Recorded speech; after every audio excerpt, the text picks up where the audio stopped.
ఘంటారావం నిఘా నీడలో ప్రతిధ్వని.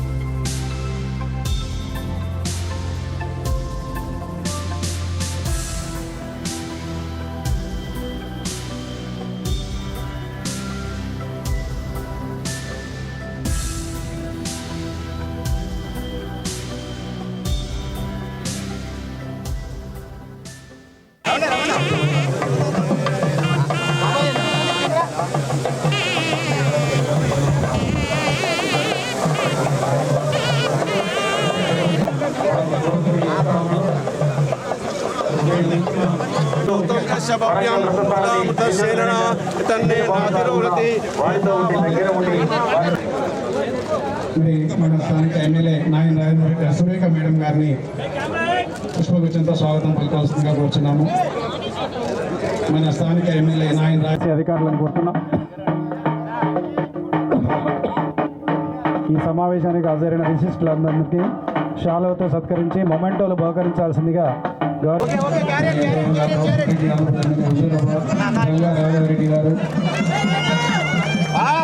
ఇవాళ వెంకటరామరెడ్డి చైర్మన్ కూడా గారిని, మరి జ్యోతి ప్రచార కార్యక్రమానికి అందరూ విశిష్టాలు కార్యక్రమాన్ని జ్యోతి ప్రచార కార్యక్రమం చేపట్టి కార్యక్రమాన్ని ప్రారంభించవలసిందిగా కోరుతూ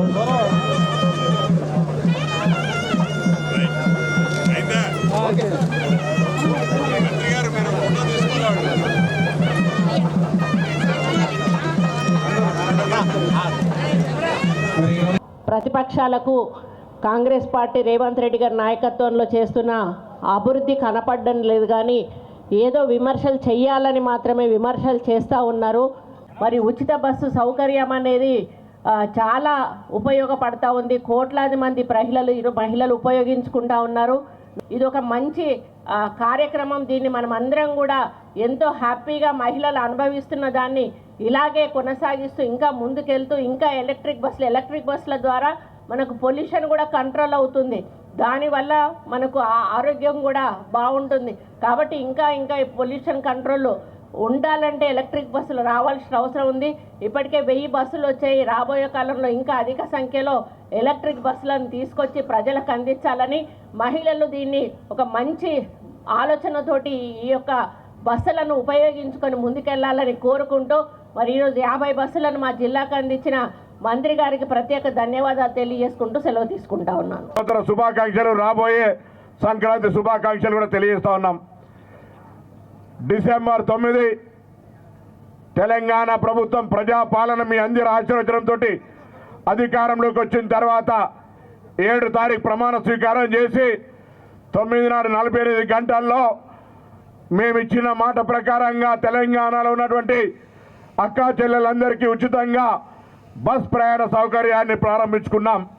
తెలంగాణ రాష్ట్రంలో ఉన్న మహిళా సంఘాల ద్వారా 600 బస్సులు కొనుగోలు చేయడంతో పాటుగా ఈరోజు గతంలో 1000 బస్సులు ఈవీ బస్సులు 500 హైదరాబాద్కు, మిగతా తెలంగాణలో ఉన్నటువంటి పాత జిల్లా కేంద్రాల్లో కరీంనగర్, నిజామాబాద్, వరంగల్, హైదరాబాద్, నల్గొండ, ఈ విధంగా ఖమ్మం, ఈ జిల్లాలలో ఎలక్ట్రికల్ బస్సులు నేరుగా రాష్ట్ర రాజధానికి చాలా పొల్యూషన్ లేకుండా రక్షణగా అన్ని రకాలుగా సాంకేతికంగా తయారు చేయబడినటువంటి ఈ బస్సులను ఈరోజు ఇక్కడ ప్రారంభోత్సవం చేస్తూ ఉన్నాం.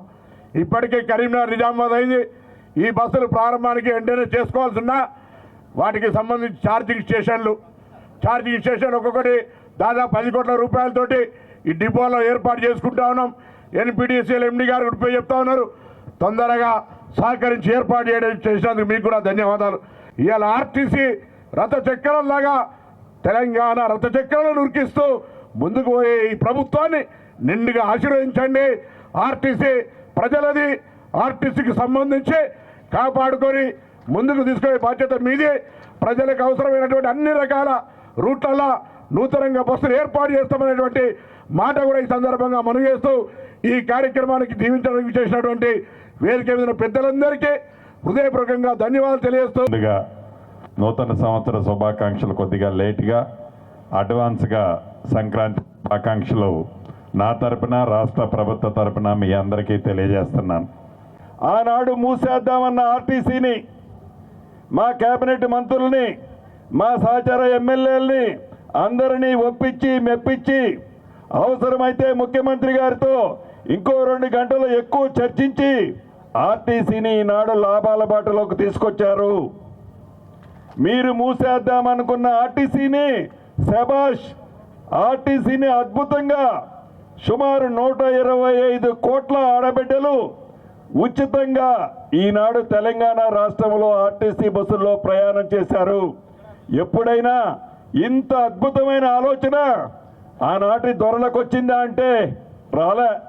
మా ప్రభాకర్ అన్నకు వచ్చిన ఈ మంచి ఆలోచనని పొగడకపోతే పొగడపోయారు, పర్లేదు మంచిగా చేస్తున్నారు అనేది కూడా అనే సంస్కారం లేని ఆ సంస్కారహీనులకి తెలంగాణ ప్రజలు మరొక్కసారి బుద్ధి చెప్పే అవకాశం అతి కొద్ది రోజుల్లో వస్తుంది. కాబట్టి చెంప చెల్లుమనే విధంగా మీరు తీర్పు ఇవ్వాలని మనస్ఫూర్తిగా కోరుకుంటూ మీ అందరికీ మరొక్కసారి అడ్వాన్స్గా సంక్రాంతి శుభాకాంక్షలు చెప్తూ సెలవు తీసుకుంటున్నానన్న. Thank you very